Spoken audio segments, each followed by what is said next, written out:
Assalamualaikum warahmatullahi wabarakatuh.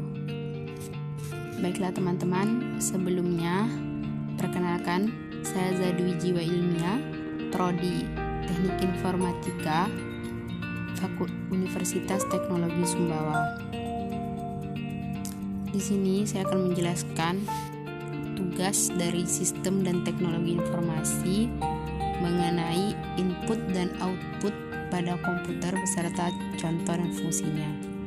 Di slide berikutnya saya akan memberikan beberapa penjelasan yang akan saya sampaikan nanti.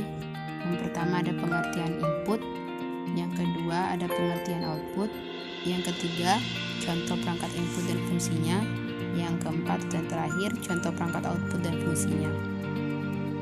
Di slide ini saya akan menampilkan pengertian dari input dan output. Yang pertama, pengertian input. Input adalah masukan. Jadi perangkat input pada komputer berarti perangkat masukan yang memberi perintah secara langsung berupa informasi digital pada pengguna. Nah, perangkat input ini dapat dilihat dan diraba, berbeda dengan software pada komputer. Perangkat input merupakan perangkat pendukung yang berfungsi untuk memudahkan pengguna dalam menggunakan alat komputasi ini. Yang kedua, ada output. Kita bisa lihat pengertian dari output. Output berarti luar. Jadi, perangkat output atau output device adalah piranti pada komputer yang dapat menghasilkan atau menampilkan keluaran dari hasil pengolahan data. Data yang diolah oleh komputer akan dikeluarkan berupa produk. Nah, alat yang mengolah data tersebut biasa disebut perangkat output. Kemudian di sini juga saya memberikan beberapa contoh perangkat inputan. Yang pertama ada keyboard atau papan ketik.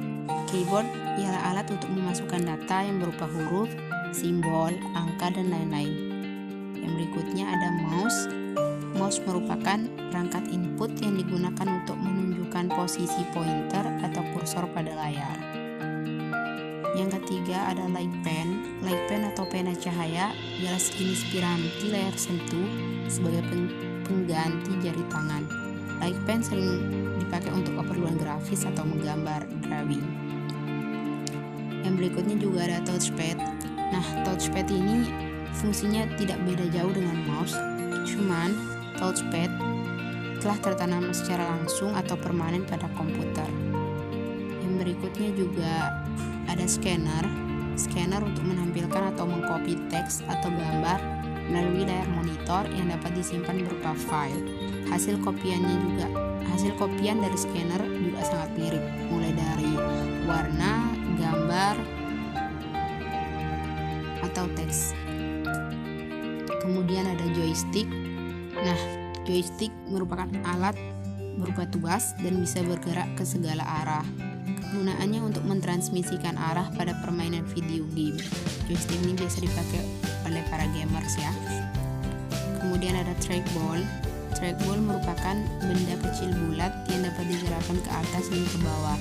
Benda ini terdapat pada mouse, biasa terletak di tengah atas, seperti gambar ya. Kemudian yang terakhir dari contoh perangkat inputan yang bisa saya sebutkan, ada kamera digital, yaitu sebuah perangkat elektronik yang digunakan untuk memvisualisasikan keadaan sekitar menggunakan sebuah sensor digital. Nah,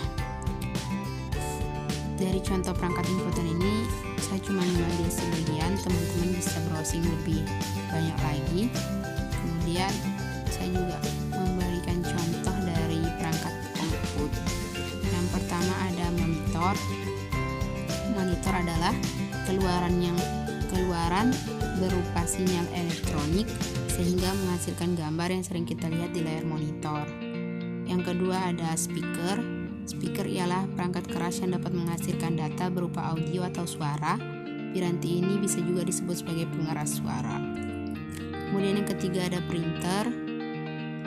Bisa kita lihat, printer merupakan perangkat keras yang berfungsi untuk mencetak data dari komputer baik berupa teks maupun gambar atau foto. Kemudian yang terakhir dari contoh perangkat output ada proyektor. Proyektor merupakan perangkat keras sejenis alat optik yang berfungsi menampilkan gambar di layar proyeksi atau benda lain yang dapat menerima pantulan cahaya. Sama seperti halnya perangkat input, di sini juga saya menjelaskan contoh perangkat output sebagian saja. Jadi teman-teman bisa browsing juga lebih jauh.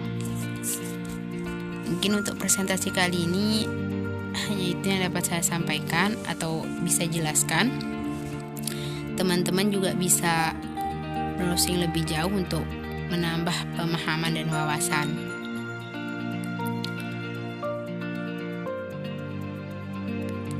Sekian, wassalamualaikum warahmatullahi wabarakatuh.